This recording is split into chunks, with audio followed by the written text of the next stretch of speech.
This week, US officials announced a nuclear cooperation deal with Saudi Arabia that will establish a civilian nuclear program in the kingdom. This would allow Riyadh to harness nuclear power to generate electricity, allowing it to export more of its natural resources and deal with an expansion of energy-hungry data centers. The new nuclear deal is expected to last 30 years, transferring US technology and expertise to the kingdom to help meet the kingdom's growing energy needs. While its full text has not been released, some details have emerged through media reports. The Wall Street Journal reported that one provision would potentially see US companies build a uranium enrichment facility in the kingdom. Saudi Arabia has long pursued a US nuclear deal, but has resisted the 123 agreement framework required by Congress, similar to the one adopted by the United Arab Emirates. But just days after the announcement, the US president declared that the nuclear deal would be contingent on the country joining the Abraham Accords and would not allow Saudi Arabia to enrich uranium.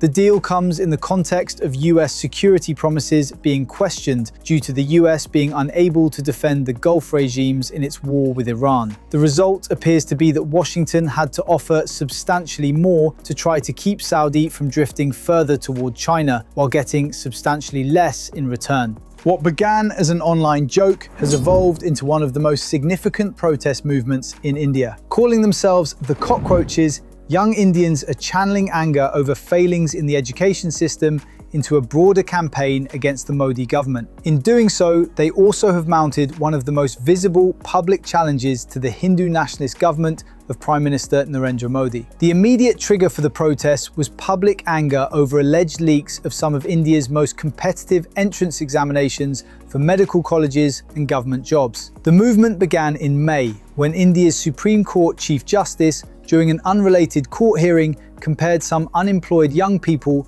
to cockroaches. The remark sparked an online backlash. Many young Indians embraced the remark and adopted the cockroach as an emblem of resilience. The movement took to the streets in June, when protests spread across cities and university campuses that drew hundreds. A march to India's parliament ended in a controversial crackdown on the young demonstrators. As the protests have grown, they have embodied broader frustrations over government accountability and the prospects of young people, as well as a lost trust in institutions including the education system, political leadership, the judiciary, and the media. The movement also has attracted professionals and families beyond the core student base. More than half of India's 1.4 billion population is under the age of 30. They make up over 80% of all unemployed in India, despite the country's strong economic growth under Modi. Facing an unprecedented challenge by the country's youth, this is uncharted territory for the Prime Minister, who underestimated the discontent. For decades, Europe's security planning focused on Russia, terrorism, and migration. But this summer, another threat is stretching governments and militaries across the continent: wildfire. France and Spain have been forced to deploy soldiers, military aircraft, and thousands of firefighters as massive blazes consume forests, threaten major cities, and force hundreds of thousands from their homes. The European Union has even had to mobilize shared firefighting resources, highlighting that no single country can cope alone. Southern Europe is becoming increasingly difficult and expensive to ensure, rebuild, and govern as extreme weather becomes more frequent. Repeated disasters place enormous pressure on already stretched government budgets, forcing states to spend more on emergency response rather than defense, infrastructure, or economic investment. Europe's militaries are increasingly being used for domestic crises. Every aircraft fighting fires or every soldier helping evacuations is one less resource available for military readiness. This is another reminder that Europe's demographic and economic challenges are being compounded by environmental pressures. Southern Europe relies heavily on tourism and agriculture, two sectors directly exposed to prolonged heat waves